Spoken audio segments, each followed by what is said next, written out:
的，接下来马上要登场的是4号选手，他是来自于波兰的毕雅，现在是中国科学技术大学外语教学中心的语言老师，让我们欢迎他。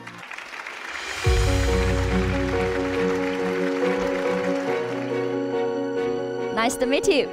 Nice to meet you. Contestant number 4, are you ready? Ready. 计时开始。 All right.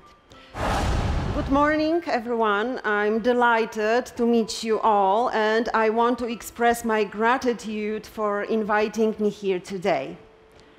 What would you say if I asked you what we have in common? What makes us alike?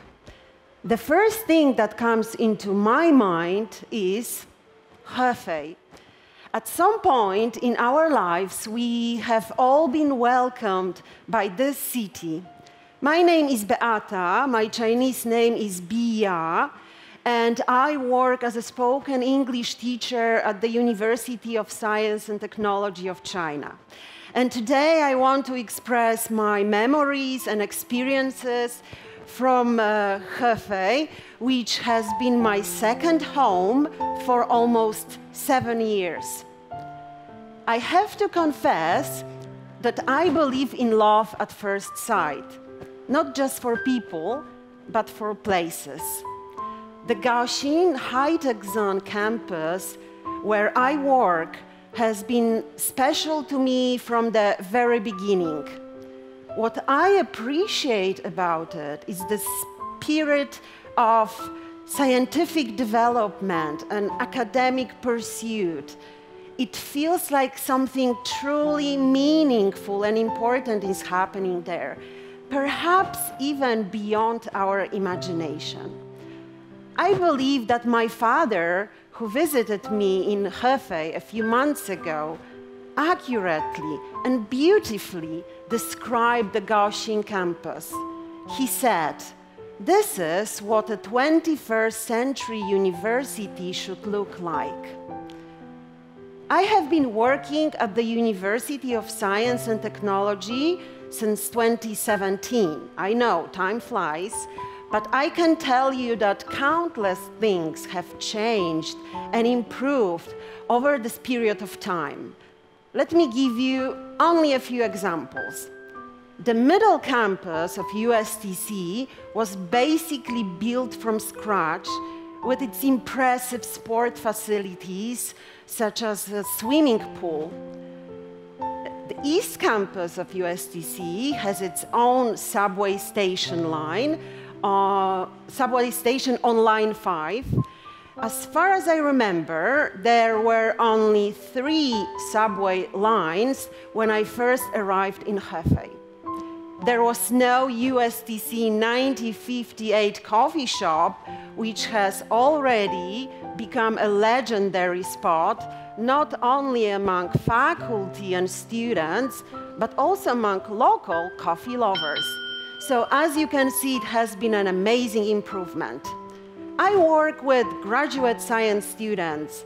Along with other foreign teachers, we have been creating a warm and inclusive atmosphere to ensure that our classes provide a unique experience even for the most shy students. The added value of taking classes with us lies in our cultural diversity. Some of us, like myself, come from Europe, while others from America and Asia. Interacting with our diverse group helps our students to fully grasp the idea that English is commonly spoken language that unites people.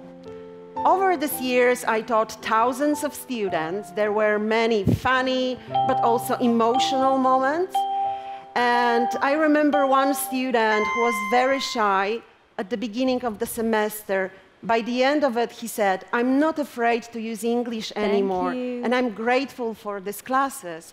And those moments make our work so meaningful and keep us in Hefei, our second home. Thank you very much. Thank you. I know still have a lot of words to say, but time's up. Thank you. 好的，接下来要登场的是今天英语组的最后一位选手，他是来自于乌兹别克斯坦的阿里汉，现在呢是江淮汽车集团的造型设计总监，让我们欢迎他。Welcome, nice to meet you. Nice to meet you. Contestant number 5, are you ready? Ready. 计时开始。 Good morning, everyone. I'd like to introduce myself. My name is Alexander Kudranov. You can call me Alex. I'm design director at the Jack Automotive Group here in Hefei. I'm also automotive expert, also professor. I've teach for many universities in Europe, in Russia, and also in United States. My original background is from Uzbekistan, but also lived in study in Russia. But for the past 30 years, I've been living and working in the United States. Well, I'm from Michigan, Detroit City. Some of you probably know about it. About ice hockey, about American cars, and also the Great Lakes. So here I am. I'm thrilled to share some of the experience that I'm here in China. I've been here for about 3 years probably, and I moved from Beijing. And I found this place very innovative and very driven with technologies. And I think this is important segment for all of us professional people that bring this attitude of innovations and also prosperity of creativity to China. So with the company of Jack, I really do admire some of the elements that the company leads forward with the new innovations and the new portfolios. So here I am as an expert. I try to teach and I try to prosper some of the next elements of the next designs of lines and features and also the form vocabularies of new shapes and technology. So some different elements of living experience hasn't been embracing me as it's my own different ways, understanding of paths of living experiences throughout the culture, throughout the people, and throughout the professional level of my existence here and living in, working for the company like Jack and also working sometimes before in Beijing as well. I'm in love with China, and this is not just exaggerations of my saying. This is more of a living experience. What strikes me is about the culture of kindness, culture of share their rich traditions. So the reason I actually came here is to find the path in the middle of China, somewhere in the middle that it pinpoints very good connections to wonderful cities like Shanghai, Suzhou, Nanjing. I really love the speed bullet trains because it interconnects everyone with this relationship that makes everything as gold. There's a very interesting story that when I came to Hefei, I felt very interested by the technologies innovations. And also very interesting, another story that I felt is about the kindness of Hefei people. Very open-hearted people. So on a day when I got lost here in Hefei, well, foreigners, we get lost sometimes, maybe every day. So I asked the local for the directions, and not only he gave me the directions and destinations to my guided point, I guess, he also invited me for a tea. He showed me the city. At the end, he treated me with a wonderful dinner. And I thought to myself, well, if I get lost like this, if I keep getting lost like this, I would probably get, maybe adopted by a family. So maybe this is a great welcome by the Hefei citizens. And maybe this is a Hefei benefits. So what I want to do is I want to extend my love to everyone, that everyone can understand for the Hefei. And I think this gives us the opportunities to be very welcome and open. So thank you very much, and I'm honored to share this experience. Thank you. 谢谢阿里汉 ，Thank you， 谢谢。好，那至此，我们今天英语组的决赛比赛环节已经全部结束了。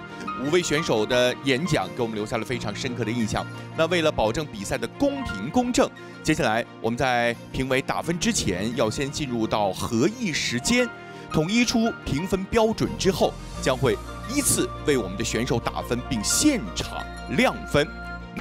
好，欢迎继续回到我们第2届外国人讲安徽故事大赛决赛的现场。接下来，我们要有请评委为刚刚进行英语组决赛的5位选手依次打分。首先，有请3位评委率先为1号选手打分。1号选手是来自英国的印天，他是中国科学技术大学外语教学中心的语言教师。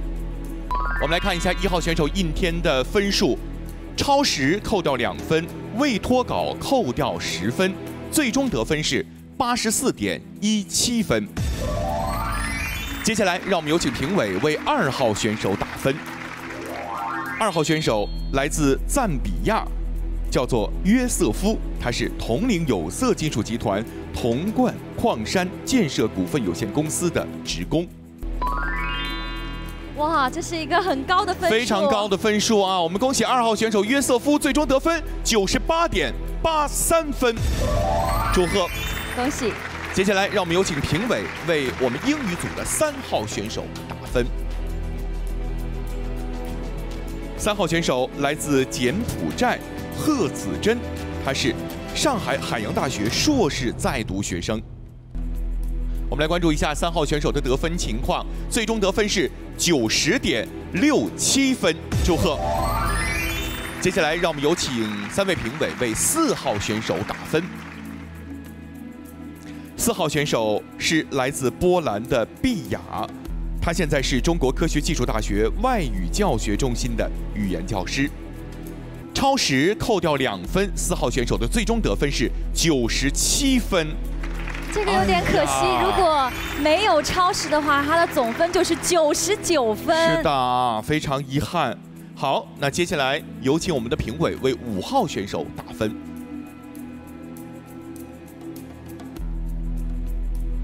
5号选手是来自乌兹别克斯坦的阿里汉，他是江淮汽车集团造型设计总监。